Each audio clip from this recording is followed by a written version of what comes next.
राजस्थान की राजनीति में एक पुरानी बहस बार बार सामने आती है। सरकारी आवास और वीआईपी कब्जा। राजस्थान के राजनेता सत्ता की कुर्सी से भले ही बेदखल हो जाए, लेकिन कुर्सी छूटने के बाद भी सरकारी बंगले का मोह नहीं छूटता। हालांकि नियमों में कहा गया है कि मंत्री, नेता या अधिकारी को पद से हटने के बाद 30 दिनों के भीतर आवास खाली करना होगा। लेकिन इस प्रक्रिया में कई महीनों और कभी-कभार कई वर्षों तक की छूट दी जाती है। हाल ही में हनुमान बेनीवाल को जयपुर स्थित सरकारी आवास से बेदखली का नोटिस दिया गया, जिसके बाद से ये मामला फिर से सुर्खियों में है। सरकार के नोटिस के बाद बेनीवाल ने कोर्ट का दरवाजा खटखटाया, जिसके बाद कोर्ट ने सरकार को नोटिस जारी कर जवाब तलब किया है। ये कोई पहला मामला नहीं है। राजस्थान में ऐसे कई उदाहरण सामने आते हैं जब विधायक या मंत्रियों ने कार्यकाल खत्म होने या मंत्री पद जाने के बाद भी तय समय में सरकारी आवास खाली नहीं किया। इसके उलट वे आवास खाली करने की समय सीमा बढ़ाने के लिए बार बार मांग करते रहते हैं।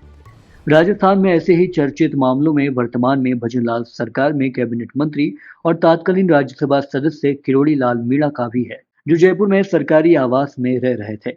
वे और उनकी पत्नी सरकार में मंत्री रह चुके हैं, लेकिन वे जब 2019 में राज्यसभा सदस्य थे। वे और उनकी पत्नी सरकार में मंत्री रह चुके हैं, लेकिन वे जब 2019 में राज्यसभा सदस्य थे और उनकी पत्नी गोलमा देवी विधायक नहीं थी, बावजूद इसके उन्होंने सरकारी आवास खाली नहीं किया।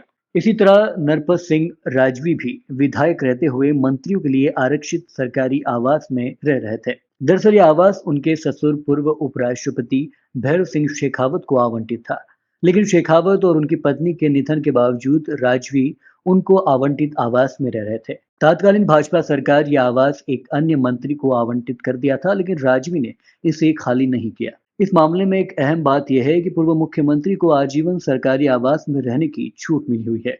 ये कानून पूर्व सीएम वसुंधरा राजे की भाजपा सरकार के समय पारित किया गया था।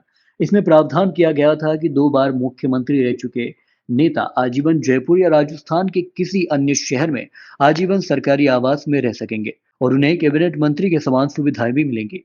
दरअसल राजस्थान में सरकारी बंगले पावर और स्टेट का प्रतीक बन गए हैं। प्रदेश में सरकारी आवास का मसला सामान्य प्रक्रिया नहीं है, बल्कि राजनीति का चेहरा बन गया है। नियम और अदालत की ताकीद के बावजूद ओवरस्टेट की संस्कृति बन गई है। जब तक सरकार इस पर कठोर कदम नहीं उठाएगी, तब तक ये संकट उभरता रहेगा और जनता के बीच यही संदेश जाएगा कि वीआईपी कानून से ऊपर है।